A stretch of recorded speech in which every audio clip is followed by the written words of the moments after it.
Hello and welcome to another installment from South Carolina of Farm Bureau's Voices of Agriculture. I'm your host, Reggie Hall. Coming up in this episode, we'll talk to agency directors with the USDA in South Carolina to find out just how their agencies help farmers and private landowners across the country. You may be surprised that the vast array of services and programs they have to offer are at no cost. Then we'll take a trip to one of 13 kitchens located on Fort Jackson.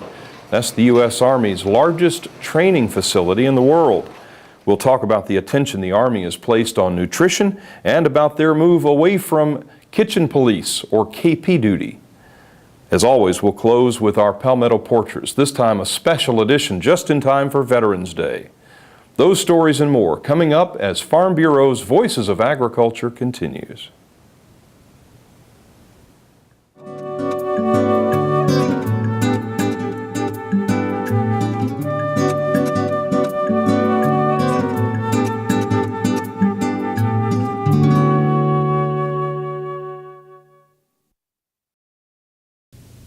Hello and welcome back to Farm Bureau's Voices of Agriculture. I'm your host, Reggie Hall. The United States Department of Agriculture is a big organization offering a wide range of programs and services. During this episode, we'll visit with 3 agency heads in the USDA to find out about their services and programs they have to offer farmers and private landowners across the United States. We'll begin with Lawson, who's the State Executive Director for the South Carolina Farm Service Agency, or FSA. Mr. Lawson served in that capacity in the Clinton administration and was reappointed to that role under the current administration. We have a new program now called a biomass conversion program. It's a BCAP, and that's where this administration is determined to get away from so much foreign oil. We're sending too much of our money overseas, and they're telling us to encourage farmers to grow the energy. That sounds a little strange, but that's what we're doing too. And one program has just come out this week, the final rules of the BCAP program. And so many people will be hearing about it, because not only will we grow now crops for food and fiber, like we've been doing, but we grow crops for energy, to burn, for fuel. If somebody is farming already and interested in this biomass project, they can call the FSA office. Exactly right. You see, we have offices all around. We have, in of course, 46 counties, we have 36 offices around the state beside the state office here in Columbia. Wow. And we have able people in each of those offices that can give them the information as soon as we give it to them from the state office. And of course, we get our information from Washington. Right. But we have fine people, and we intend to serve. We want to serve the producer, the farmers. We want to serve them well. We want to be a friendly organization. We want to be a friendly agency, and we don't want anybody to fear coming into one of our offices. We want them to come in. If they need to know something, let us help them with it. In order for the farmer not to miss the deadline, we send out a newsletter periodically. And on this newsletter, I've instructed my staff each newsletter to have the dates, the cutoff dates for each thing that we administer. On the front page, not the middle page or the back page, but on the front page in one block, where that the farmer, if he'll pick it up and read just the front page, he'll at least know those. Because we have so many times people will miss several days. They think, some of them think that timing doesn't mean anything, but it does in Washington, and there's no way we can overcome that unless it's some real extraordinary situation. Yeah. And so, but by putting the dates before them, I think more and more farmers, and they thank me for that, because they feel like we're trying to help them, and we are. We don't want anybody. If $15 or $100 is supposed to come to a farm in South Carolina, we want them to get that. We don't want them to take less. Your organization gets involved when disaster strikes as well. Exactly right. Now, in the 2008 Farm Bill, there's a program called SURE, S-U-R-E. It is not nearly as good for farmers as the old type disaster program were. But it's helped some farmers this year, some farmers it has not helped. It's most suited to farmers with maybe 1 or 2 crops. It's accumulation of the different totals that you make on on the different crops. And but anyway, it's helped some, and we're hoping that with the next farm bill, they'll make it even more friendly to the people down here in the Southeast. Well, very good. And farmers can help make that happen if they will let their congressional delegations know that they need that help as By well. all means, and the farmers talk to them, and the congressional delegations have been very helpful to us in trying to help get the right programs as much as they can, you know. Right. Very good. We have things like a new program, the conservation loan program, where if the conservation practices that a farmer needs to carry out on his land, and maybe doesn't have money enough to pay for it right now, that we're able to lend them that money and a very reasonable rate of interest, and to make the farms better, to improve the situation. In our whole loan program, we have the one facet of our agency is the loan program. We have both guaranteed loans and direct loans. It seems like the bottom line mission and objective of the Farm Service Agency is to make things as easy on the farmer as possibly can or in exchange for him protecting the environment and conserving the resources as best as he can. You said it so right, and we try to do it for every farmer. We don't care whether he's a big farmer or a small farmer. We don't care what his race is. We don't care. All we want to do is to help everybody that's out there trying to make a living. When we come back, we'll learn about one of USDA's research arms and more as Farm Bureau's Voices of Agriculture continues.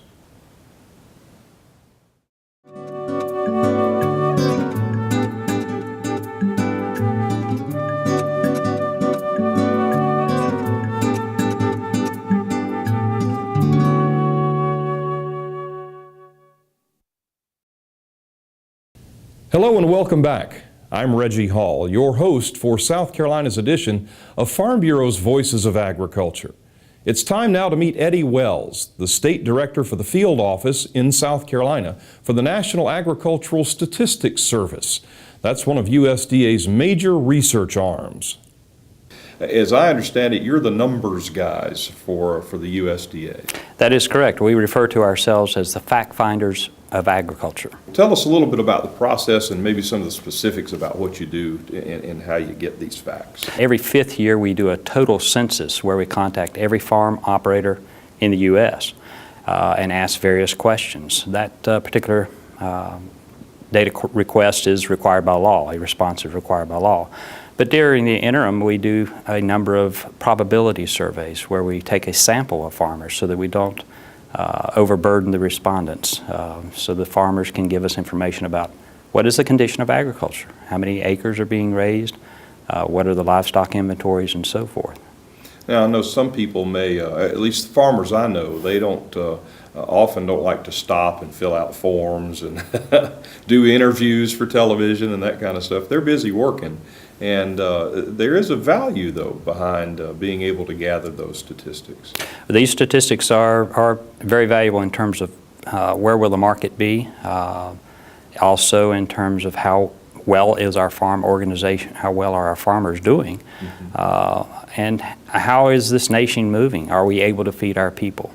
So these statistics we gather are financial as well. So yes, it does take the farmers time, but we try to provide various venues for them to respond, whether it's by mail, by telephone, a face-to-face interview, or by internet.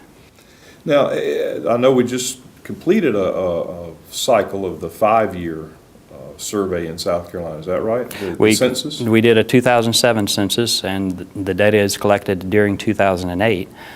We will be doing a 2012 census, so we'll be conducting that at the end of 2012. We'll send out the questionnaires. Okay, so farmers get ready for that. That's not, that will in be the scheme coming. of things, not too far away. It is not. Now, I know it's important to look at statistics and these facts from a historical perspective, but as statisticians, you all can also formulate into the future, as you mentioned, to see how we're growing and maybe to help farmers make decisions about their farms and their commodities going into the future as well. We do acreage surveys to determine how many acres of a commodity will a farmer or all the farmers plant. We do monthly surveys to record what the yield or the production be based on probability sampling. We actually go into fields and register using sampling procedures to determine a model of what those yields might be. And we ask the farmers, because you never can get away from farmers. They're the experts, so they're the only ones who can give us the best information. Have there been any surprises that you've seen in recent years looking at the data? Anything that's been of note? I think several surprises. The number of farms actually is increasing. And that's a result of the hobby farmers, the smaller farmers who are coming into business. The definition of a farm is only $1,000 of sales, so that's one cow practically, just a few crop acres, and you're a farmer. So those types of farms are increasing, the smaller farmers, $10,000 or less. Another factor is the amount of production we're receiving. We've had several good years of production. Commodity prices this year are fairly strong, so those are positive factors for farmers. Absolutely. Now, are there services that you offer farmers that, it sounds like you're an organization that's out there collecting from the farmers. Can farmers call you to get information that might help them along the way? We receive numerous requests from individual farmers who, maybe a landlord is wanting some rental information. Maybe a farmer is looking at, is my land qualifying to be ag zoned? There are not a whole lot of opportunities for us to service an individual farmer because our statistics are aggregated, and we talk in terms of county level or state level or national numbers. But those numbers will be used to put together the Farm Bill. They will be used by Risk Management Agency. They'll be used by the Farm Service Agency to help farmers in their individual programs, in their participation in those programs. Clemson University here in South Carolina, land-grant universities will use these statistics to help formulate either research programs or economic development programs for farmers. When we come back, we'll learn about one of USDA's agencies celebrating 75 years of service. That and more in just a moment.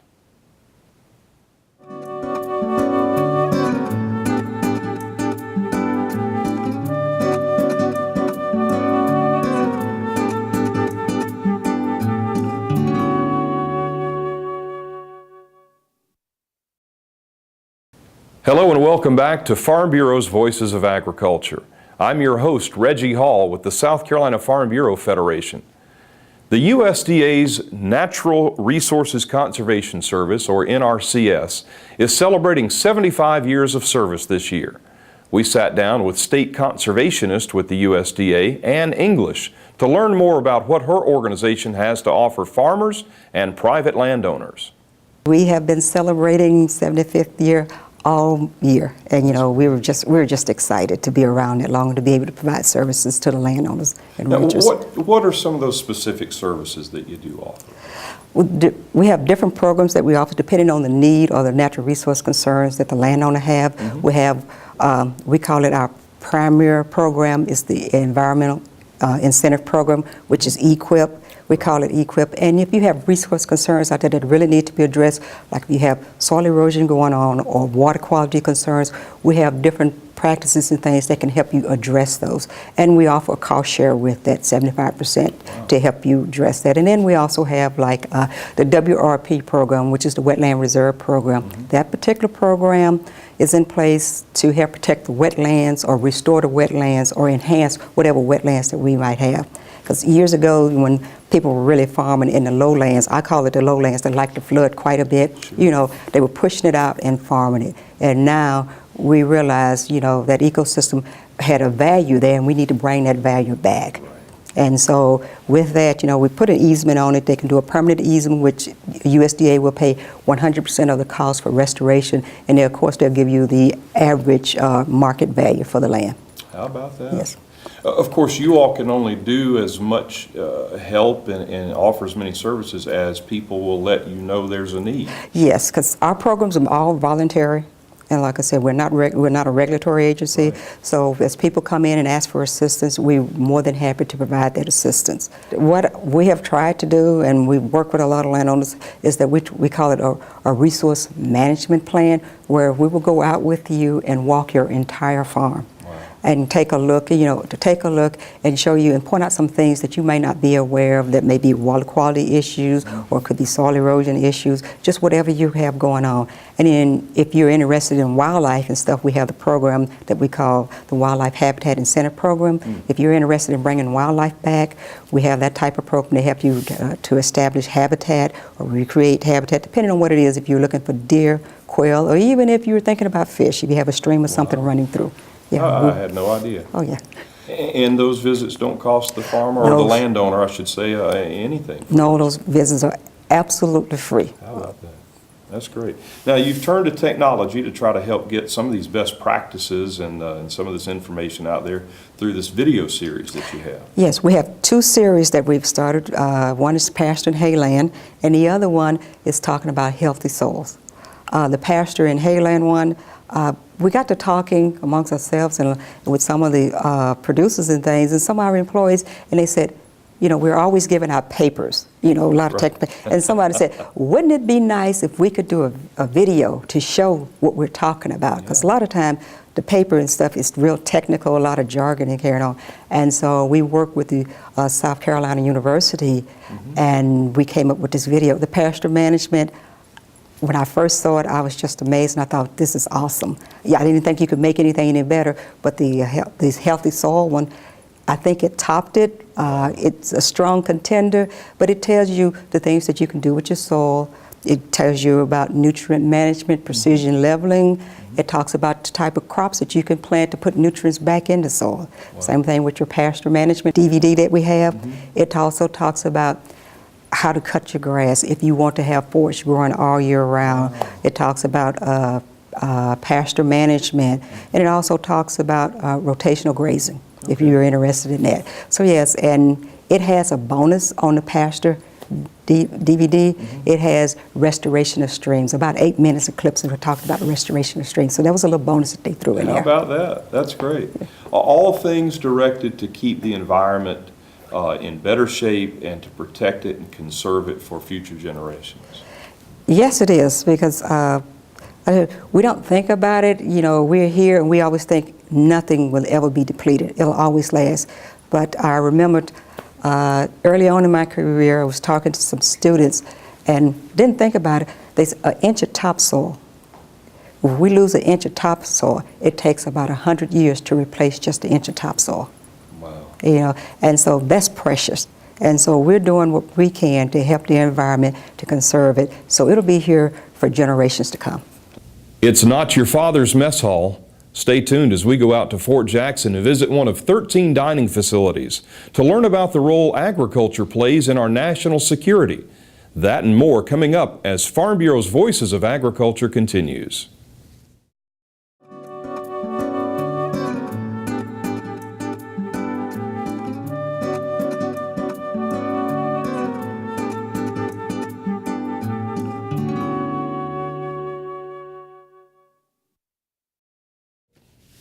Chances are very good that if you or any member of your family was in the U.S. Army, you also spent time at Fort Jackson here in Columbia, South Carolina. That's because it's the largest initial entry training facility in the world. About half of all soldiers, including 80% of all women soldiers who enter the Army, train at Fort Jackson each year. Nearly 4,000 active duty soldiers call Fort Jackson home, which doesn't include the 5,200 civilians and 36,000 retirees and their family members and students who also call the base home. We've all seen those old movies where soldiers peeled potatoes for hours as a means of punishment for uniform or other minor infractions. Well, those days of KP or kitchen patrol duty are a thing of the past in the new Army. Now, food services are handled by civilian contractors who take their role very seriously. Major Mike Buckman is the executive officer over one of Fort Jackson's 13 dining facilities. That's right, dining facilities, a more politically correct name than mess hall, because of the attention spent on helping build individual fighting machines for the U.S. Army. The nutrition aspect is really important because the soldiers here are, pushed to the limit every day. They're up, before most folks are out of bed, they're already up, have done PT, and have already eaten. So the nutritional aspect is to help carry them through the day. Dining facility, or DFAC 4270, serves up to 1,400 meals 3 times a day. Each item is color-coded green, yellow, or red, with a list of that item's nutritional content. Soldiers are taught to make wise choices based on their needs to lose weight, gain weight, or to take on extra biofuel. Francisco Cruz, an independent contractor with Johnson Food Service, is the DFAC manager. As a military veteran, he knows just how much food services have changed through the years. We went from the choices that we used to have was take it or leave it. You know, you have one meat and that was it. To now the soldiers come to the line and they really can't make up their mind on what to eat because there's so many choices. I mean, you're talking about 5 and 6 different main entries. You're talking about 3 starches, 3 vegetables, I mean, salad bar. I mean, something that when I was in, was never heard of. Cruz runs a tight ship and is proud of the work his kitchen staff does, preparing for each breakfast, lunch, and dinner meal.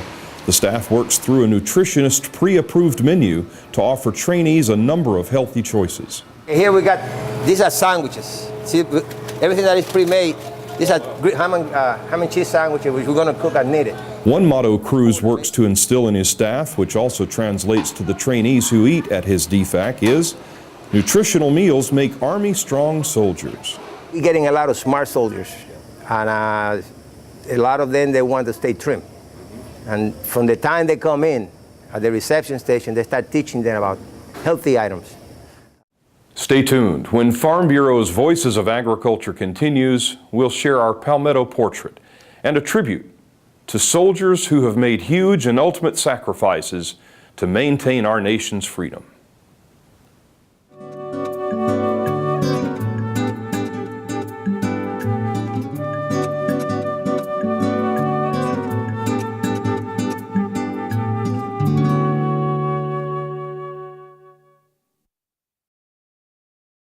Welcome back. I'm your host, Reggie Hall. What kid has not played the role of Native American or Pilgrim this time of year as classes get ready for their annual fall or Thanksgiving festival and play? Plays that represent 2 divergent cultures, meeting in harmony over a bounteous feast, produced, of course, by farmers.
Well, that's all the time we have for South Carolina's episode of Farm Bureau's Voices of Agriculture. Thanks for watching.